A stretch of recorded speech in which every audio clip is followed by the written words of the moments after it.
Dear students, welcome to your social science class.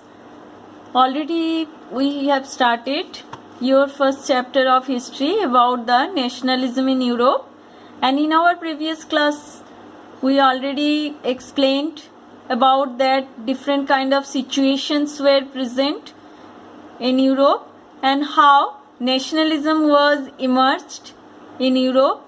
And there you also be observed that though different kind of communities, different kind of linguistic people were living there, they belong from different ethnic group, though nationalism emerged in Europe, and mainly it was started in France. And what was the background of France and what kind of circumstances mainly it was emerged, that also you came to know.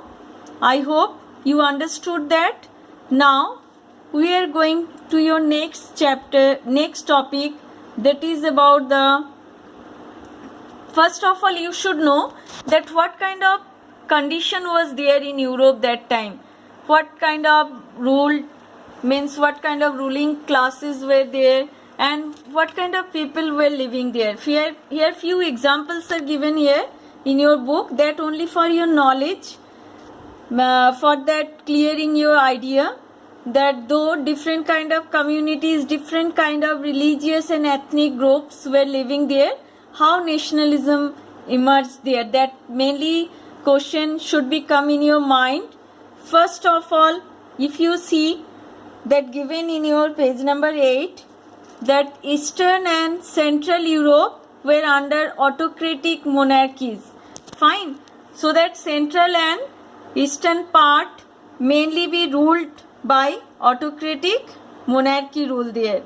And though they had a large territory, but there diverse kind of people were living there. Fine. And they don't have any kind of collective identity there. They shared different kind of culture there, and there also we even spoke different languages there by that people, and they also belong from different ethnic group. And one example given in your book, that is about the Habsburg Empire. It was ruled over the Austria Hungary, that two countries mainly ruled over them, and there so many people were living there, just like in Alpine region there different kind of different cultural people were living there, even if specially they were dominating by the German speaking people. Fine. And another also be few examples given in your book, that is different categories of people also be living that place. Fine. Now we are going to your most important topic, that is about the main features of liberalism.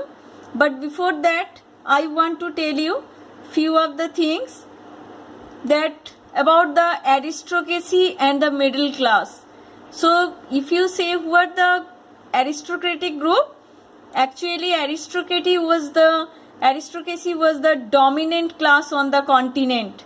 They were united by a common way of life, and they owned estates and town houses. So what is the meaning? Means aristocrat, that kind of group, they mainly led a different kind of lifestyle in the society. Just like you can take example of our society. In our society also be different categories of people are living here, and they are leading different lifestyle there. Just like you can see those belong from the rich category, big businessmen, they are big industrialists, their lifestyle totally be different from us. Though we belong from the middle class category, our lifestyle also be different from poor category. So that all category they have different lifestyle. So that aristocrat group, they were living in Europe, they also led different kind of lifestyle, and that only be identity, means their dresses, their food habits, their different kind of cultural celebration, everything is different from other categories, and that only be their different common identity. Fine. By that identities only they were considered, they can be identified, they belong from aristocratic group, and they also be owner of large estates there, but they were living small in number. Fine, they are not so many people were living in that society, they are small in number. Now another group of people, those were living in that time, most of the people, they belong from the peasantry, means they are the peasants, or few also had some small land.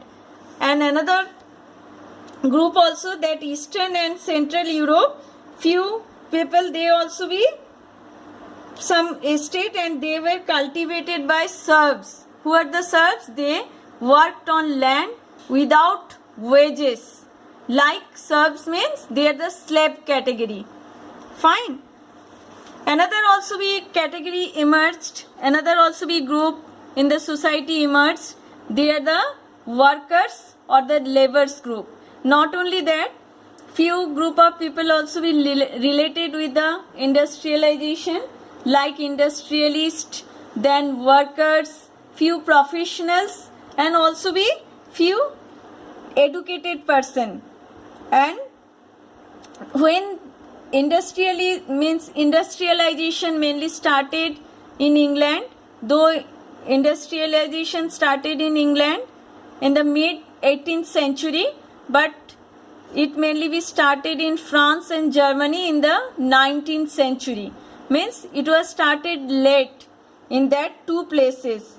And when in France and Germany industrialization started, that time that categories, that group of people also be formed in the society.